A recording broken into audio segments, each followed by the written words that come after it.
vamos, si no quieres contarlo, no lo cuentes, pero si lo cuentas, cuéntalo con verdad, con veracidad.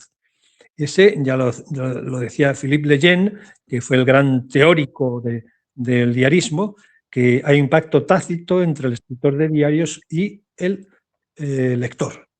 Travillo dice que El Salón de los Pasos Perdidos es una novela en marcha. Esto se lo ha inventado hace unos años. Él me lo tiene que explicar por lo menudo como una cosa que empieza siendo diario se transforma por arte de Birle-Burloque en novela. Eso que me lo explique por lo menudo. A ver si nos entendemos. Porque no es una novela, ni mucho menos, ¿eh?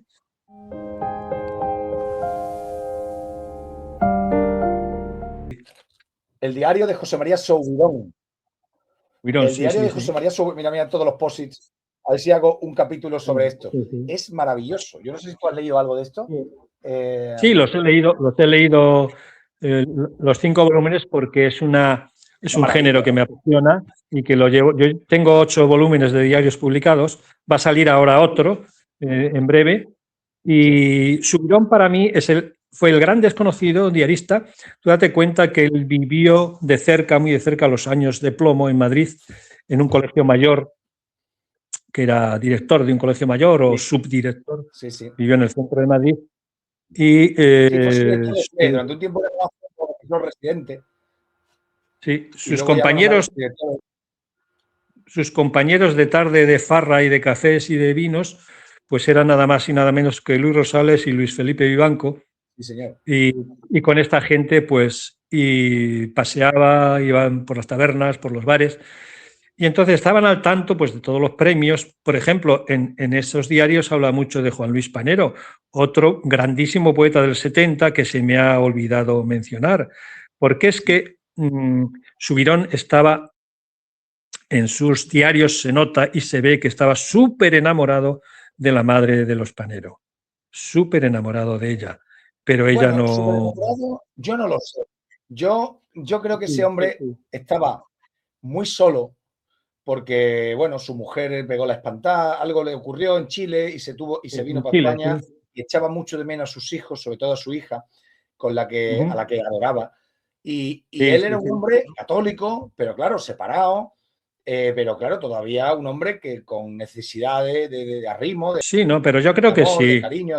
Y entonces él cuenta mucho en sus diarios esos escarceos con alguna señora y con felicidad tuvo mucha amistad. Salían mucho al cine, al teatro, hacían ese tipo de cosas y acabó cogiéndole un cariño, pero él decidió no proseguir esa senda y todo ese recorrido está en los diarios, como él se aparta un poco y habla de Juan Luis como un joven poeta que empieza, que es muy listo, también de lo que sufre Felicidad con Leopoldo María cuando empieza a tener brotes psicóticos y lo mandan a Londres. Curioso, Enrique Murillo cuenta en sus memorias estas de editor, personaje secundario, que lo entrevisté el otro día, que él trató a Leopoldo María en Londres, que estaba como una regadera, vamos, lo vivió con él incluso, en un piso, y hacía unas cosas rarísimas, le daban extraños brotes de creativos y muy raros. Y yo esto lo he leído desde el otro lado, cuando José María Soubirón cuenta lo preocupada que está Felicidad Blanch porque ha mandado a Leopoldo María a Londres a ver si allí se encuentra mejor y si escribe y si tal.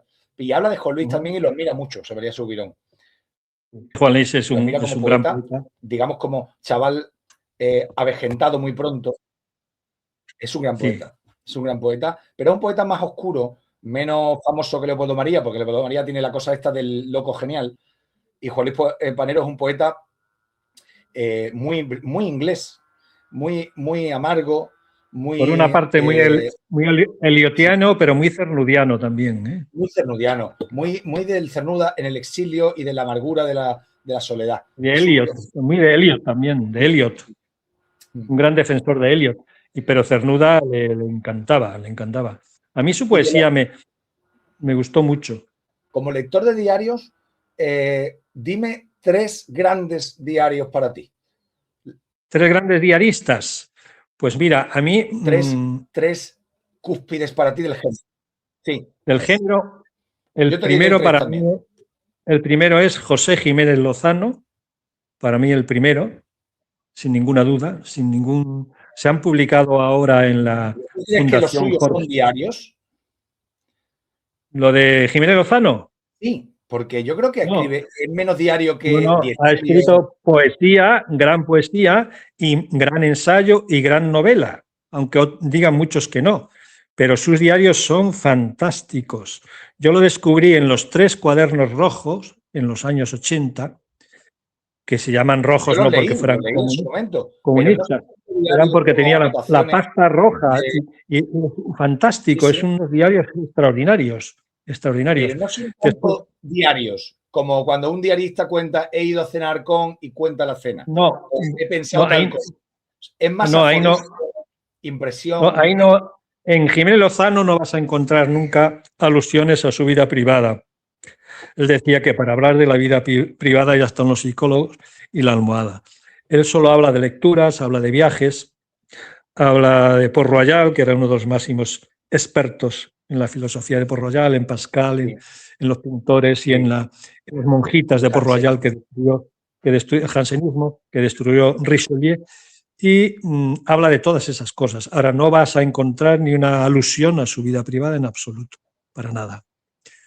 Un gran católico, pero muy crítico con el catolicismo, por otra parte, pero es un grandísimo diarista. Ha salido ahora en esas obras completas que está publicando la Fundación Jorge Guillén de Valladolid, 5 volúmenes, uno de ellos dedicado a los diarios, otro a la poesía, no, 2 a los diarios, 1 a la poesía y 2 a los ensayos.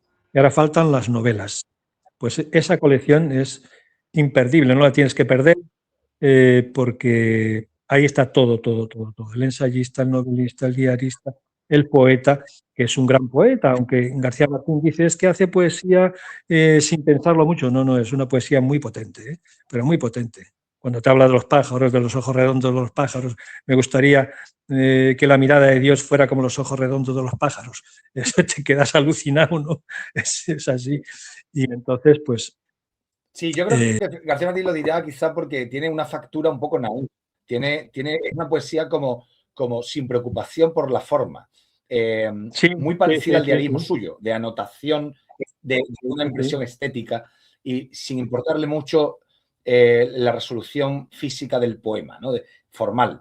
Y Sí, por eso en su momento a sí, mí no me sí. interesó tanto porque me parecía naif, me parecía poco hecho, ¿no? Esa es la impresión que me daba a mí. Ujú.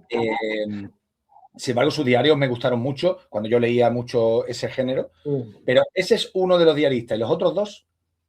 Y pues mira, otro que me ha gustado siempre mucho, lo que es que decayó después porque se apartó un poco y se fue a vivir al monte en Navarra, es Miguel Sánchez Hostiz.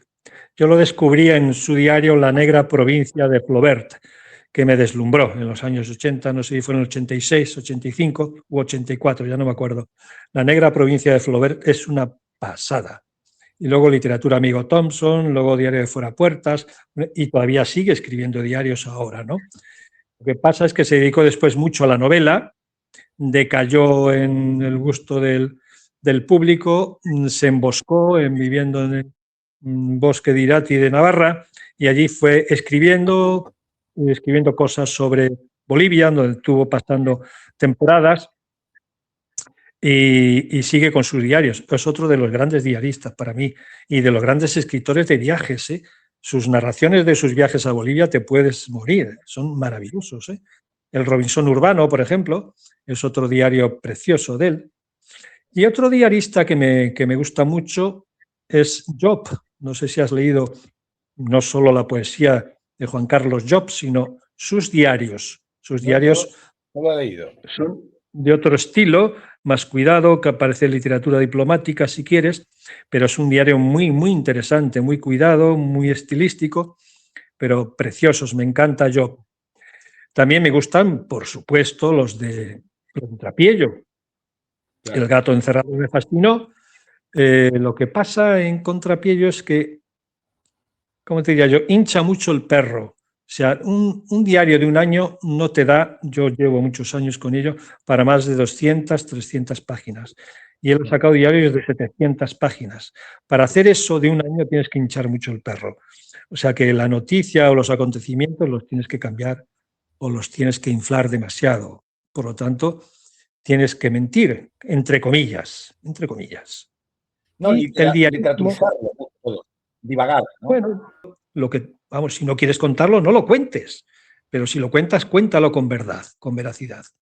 Ese ya lo decía Philippe Lejeune, que fue el gran teórico del diarismo, que hay un pacto tácito entre el escritor de diarios y el lector, que tiene que contar la verdad de lo Con lo que cual, ocurrido. los de García Martín incumplen totalmente esa norma, porque se inventa continuamente una amiga de la juventud que aparece en su casa y de repente Muchos sueños, sí, muchos sueños, sí.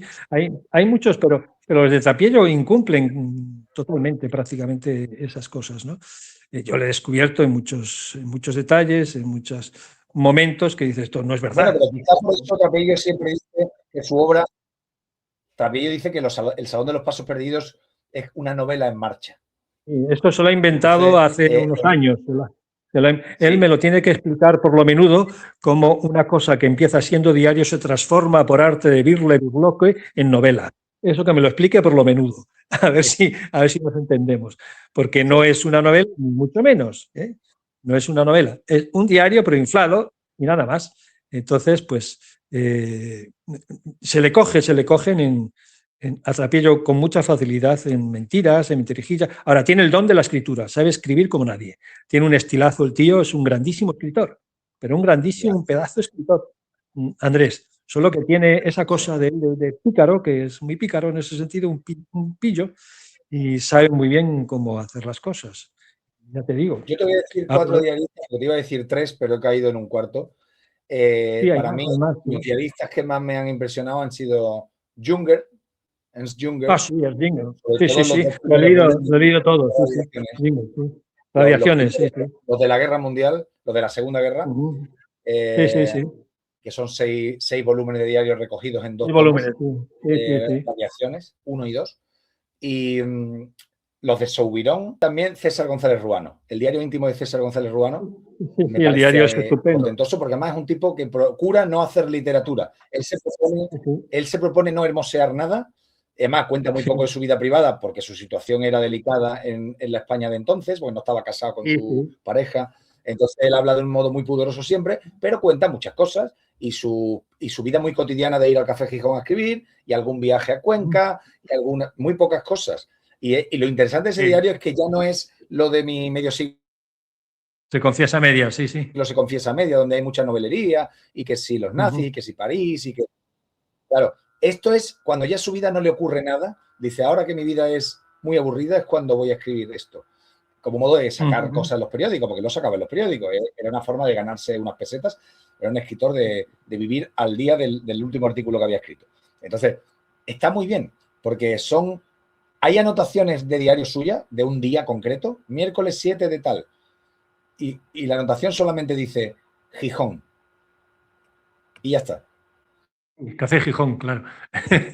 No, él escribía en el lector ya sabe que se refiere a su cotidiana ir al Gijón, escribir un artículo. No, escribía en el Teide, En el Teide escribía 5 artículos diarios y él decía que iba al Teide y hasta que no sacaba las 14.000 pesetas al mes que necesitaba para vivir, no paraba. Entonces escribía 5 artículos diarios en el Teide. 3.000 pesetas. Ayer escribí 5.000 pesetas. Él lo dice sí, así. Él era muy dinerario, era muy de vivir bien, con lujos, Ahora escribía como Los Ángeles. Muy manicoto y tenía que empeñar un reloj y luego volver a desempeñarlo. Oye, Jesús, y se nos está olvidando un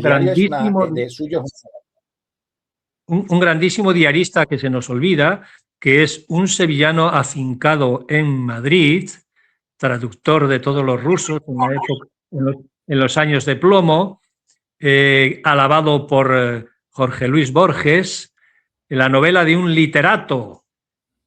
¿Sabes? ¿Sabes quién es? Sí, Cansino. Cansino Sassens. ¿No? Rafael Cansino Sassens. La novela de un literato es la crónica diarística de los 20, 25, 30 primeros años del siglo XX en Madrid, donde pasa revista a todas las tertulias, las botillerías, los tabucos, las tabernas, y la gente, la bohemia, los movimientos literarios, la gente que había, pero con una minucia y con un talante alucinante. Tú date cuenta que este hombre estaba traduciendo a Dostoyevsky, a Tolstoy en su casa y viviendo de eso realmente.